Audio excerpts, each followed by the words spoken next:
Assalamualaikum warahmatullahi wabarakatuh. Yang terhormat Ibu Nani Budayarni selaku ketua dari atau pimpinan Ranting Asia Taman Tirto Utara yang saya hormati, beserta ibu-ibu yang tergabung dalam grup Taman Tirto Utara yang berbahagia. Saya doakan semoga Bu Nani dan ibu-ibu semua berada dalam kondisi sehat walafiat.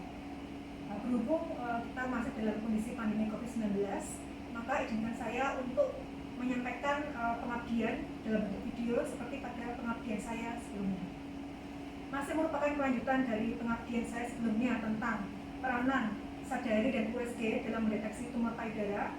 Maka pada kesempatan kali ini saya akan mengambil topik tentang peranan AJH atau aspirasi jarum halus di USG atau dengan panduan USG untuk mendeteksi ada tidaknya tumor payudara.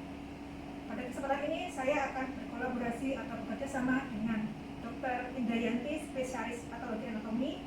Beliau merupakan dosen FKIK UMG yang memiliki keahlian dalam bidang patologi anatomi. Selanjutnya, waktu dan tempat saya persilahkan kepada Dr. Yanti. Assalamualaikum warahmatullahi wabarakatuh. Terima kasih atas kesempatan kali ini. Saya sangat bersyukur bisa mendampingi ibu-ibu sekalian kita sharing mengenai aspirasi jarum halus. Aspirasi jarum halus merupakan suatu pemeriksaan dari laboratorium patologi anatomi. Ini adalah pemeriksaan histologi, yaitu pemeriksaan sel-sel yang berasal dari jaringan. Bisa jaringan itu tumor atau jaringan yang lain, misalnya infeksi. Nah, aspirasi jarum halus ini sangat berguna bagi penetapan diagnosis untuk menentukan tindakan selanjutnya. Misalnya pada pemeriksaan aspirasi jarum halus di payudara, kita temukan sel-sel tumor yang jinak, maka tindakan operasi selanjutnya tidak memerlukan pengambilan payudara seutuhnya semuanya, tetapi cukup dengan tumornya atau hanya lumpektomi. Sedangkan apabila ditemukan sel-sel ganas, maka perlu pemeriksaan operasi, tindakan operasi yang lebih banyak, lebih besar, yaitu pengambilan payudara seluruhnya atau disebut dengan mastektomi, dan juga ada pengambilan dari limfnonodo atau kelenjar getah bening yang berada di dekatnya atau di bagian ketiak atau aksila. Nah, apabila sel-sel yang kita temukan ternyata itu adalah sel-sel radang, misalnya pada proses tuberkulosis, maka tidak diperlukan tindakan operasi, tetapi cukup dengan pengobatan obat anti tuberkulosis misalnya. Nah, ini sangat berguna bagi pasien untuk tindakan yang lebih tepat selanjutnya. Nah, ibu-ibu tidak perlu khawatir untuk pemeriksaan aspirasi jarum halus. Apabila ibu menemukan pada waktu pemeriksaan sadari, mungkin sebelumnya sudah ada materi tentang sadari ya, atau pemeriksaan payudara sendiri, bisa dibantu dengan orang lain, misalnya suami atau sendiri, atau bisa juga dilakukan pemeriksaan di puskesmas atau klinik. Apabila ditemukan ada benjolan, maka diperlukan pemeriksaan biasanya bisa USG dan atau ditambah dengan mamografi, dan untuk menentukan apakah itu tumor yang jinak atau ganas atau mungkin bukan tumor atau glioblastoma, maka dilakukan pemeriksaan ini, aspirasi jarum halus. Ibu tidak usah khawatir karena walaupun ini tindakan yang invasif tetapi tidak menyakitkan. Karena apa? Karena jarumnya adalah memang jarum halus dan juga dilakukan anestesi lokal atau obat bius lokal. Jadi ibu jangan khawatir. Nah, saya ingin menunjukkan alat-alat yang kami gunakan, yaitu ini ada Cameco. Ini adalah fungsinya untuk memfiksasi speed supaya lebih nyaman untuk dilakukan aspirasi jarum halus. Spad ini besar sekali, ibu jangan khawatir. Aduh, sakit sekali nanti pakai spad ini. Ini spadnya diganti dengan jarum halus yang kecil, yang halus, bisa 26 atau 25, sehingga pada waktu penyuntikan tidak ada terasa sakit karena juga ditambahi dengan anestesi lokal ya, dengan ethylene supaya tidak sakit. Kemudian alat yang kami butuhkan selanjutnya juga alkohol swab untuk disinfektan dan juga plester dan juga obyek gelas untuk menaruh sel-sel yang ada di jaringan tumor tersebut atau massa tersebut. Bisa kita mulai ya sama dokter Anita untuk USG-nya. Nah, dengan USG gading ini sangat berguna untuk supaya tindakan aspirasi jarum halus ini tepat pada sasarannya, tidak berjaringan yang normal. Ya. Kami peragakan untuk pemeriksaan USG. Di sini menggunakan manekin payudara yang dadanya sudah berisi benjolan. USG ini menggunakan penghantar yaitu berupa jeli agar bisa terlihat gambar yang jelas di monitor USG. Jadi setelah diraba memang di sini terdapat benjolan, maka dilakukan pemeriksaan USG.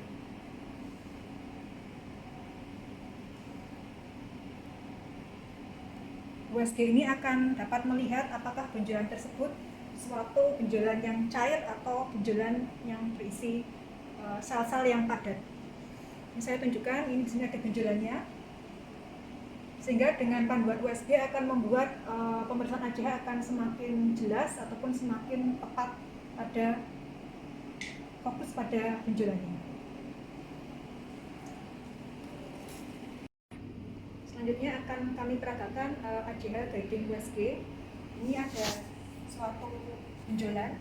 Benjolan ini saya beri contoh untuk benjolan yang berisi cairan atau suatu massa kistik. Di sini, jadi isinya cairan.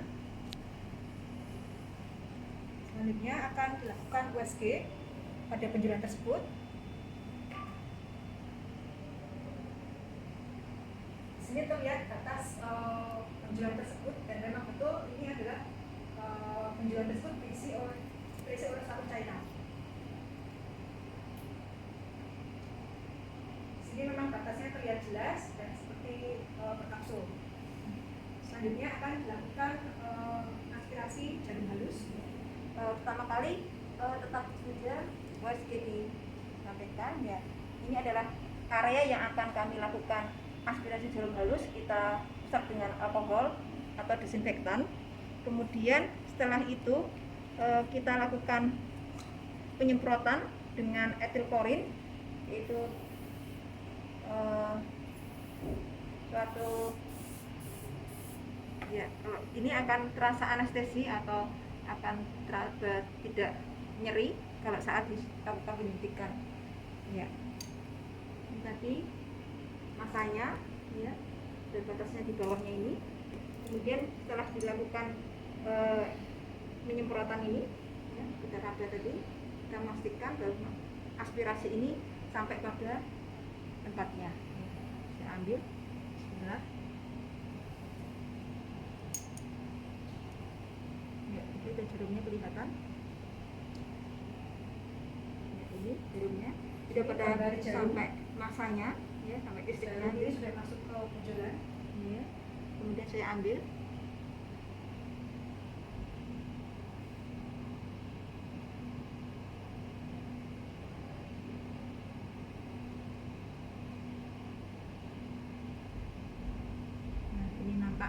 cairan kista dari tumornya. Cairan kistanya nampak jernih. Kalau sudah selesai kita ambil, kemudian kita lakukan swab lagi untuk disinfektannya, kemudian kita tutup dengan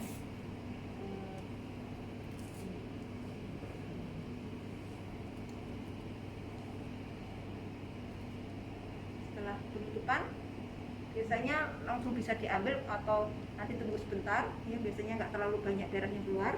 Kemudian kita lihat makroskopisnya, ini biasanya cairan kistanya berwarna kecoklatan jernih, encer. Ini berisi 9 cc. Kemudian kita lakukan sediaan hapusan di sini.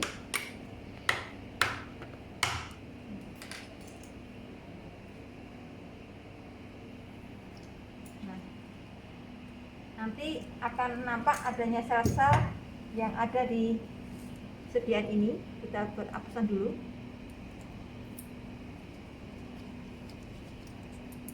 Nampak cairannya.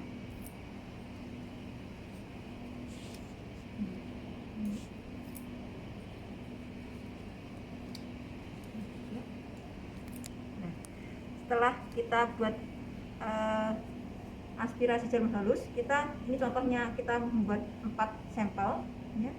Yang 2 ini akan saya cat dengan papan Nicolo, sedangkan yang 2 dengan Giemsa ini langsung ke alkohol. Nanti kalau yang Giemsa kita tetap diamkan supaya mengering, kemudian setelah mengering kita fiksasi, kita celupkan atau kita tetesi dengan metanol. Kemudian biasanya kalau cairannya banyak seperti ini, maka sel-selnya tidak mengumpul. Nah, supaya mengumpul bisa kita periksa. Cairan ini akan kita sentrifus biasanya dengan kecepatan 3000 rpm. Kemudian setelah nampak supernatannya atau sedimennya diambil, kemudian juga dibuat hapusan seperti tadi, sehingga sel-selnya akan lebih mengumpul ya.